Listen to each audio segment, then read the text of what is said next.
బాంగా fort అనేది 17th సెంచరీలో build చేశారు. Once upon a time this is most powerful and royal fort in India. కానీ ఈ story ఎక్కడ end అయిందంటే బ్లాక్ మ్యాజిక్. అందుకే దీని హాంటెడ్ ప్లేస్ అని ఇప్పటికీ ఈ రోజుకి చెప్తారు. ఈ స్టోరీ ఎక్కడ మొదలైందంటే సింగయ్య అనే ఒక తాంత్రికుడు ఉండేవాడు.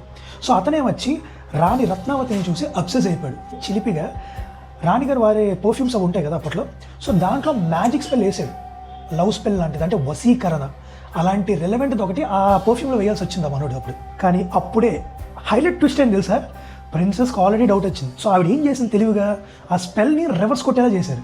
అప్పుడు ఆ స్పెల్ ఏమొచ్చి సింగయ్య మీద వర్కౌట్ అయింది బాగా. సో అప్పుడేమొచ్చి మనోడు ఇన్స్టెంట్గా చనిపోయాడు. సో సింగయ్య తాంత్రికుడు ఏం చేశాడంటే అప్పుడు చనిపోయే ముందు ఈ ఫోర్ట్ మీద ఖర్చు పెట్టాడు. ఏంటంటే ఈ ఫోర్ట్లో ఉన్న వాళ్ళు ఎవ్వరూ ప్రాణాలతో ఉండరు, వెంటనే చనిపోతారు అని ఒక ఖర్చు పెట్టేసి చనిపోయాడు. సో అప్పటి నుండి ఏం జరిగిందంటే మొత్తం కింగ్డమ్ కొలాప్స్ అయిపోయింది, డిస్ట్రాయ్ అయిపోయింది కంప్లీట్గా. అండ్ అక్కడ ఉన్న మనుషులు మాయమైపోయేవారు. అండ్ మోస్ట్ ఇంపార్టెంట్లీ ఇప్పటికీ ఆ కర్స్ ఎగ్జిస్టెన్స్లో ఉంది. అక్కడ ఫ్యూ పారానార్మల్ యాక్టివిటీస్ కూడా జరిగాయి. అండ్ ఆల్సో వాళ్ళు అక్కడ నోటీస్ చేశారు ఫ్యూ నెగిటివ్ ఎనర్జీస్ ఉన్నాయి అని.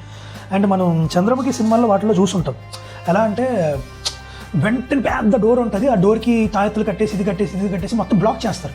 స్వరంగాలు, నెక్స్ట్ ఏ సీక్రెట్ డోర్స్ కానీ మెయిన్ డోర్స్ కానీ ఏమున్నా అవన్నీ ఎక్కడిదక్కడ రాళ్లతో మొత్తం సీల్ చేస్తారు ఆ డోర్స్ అన్నిటిని. అంటే లోపలికి ఎవరు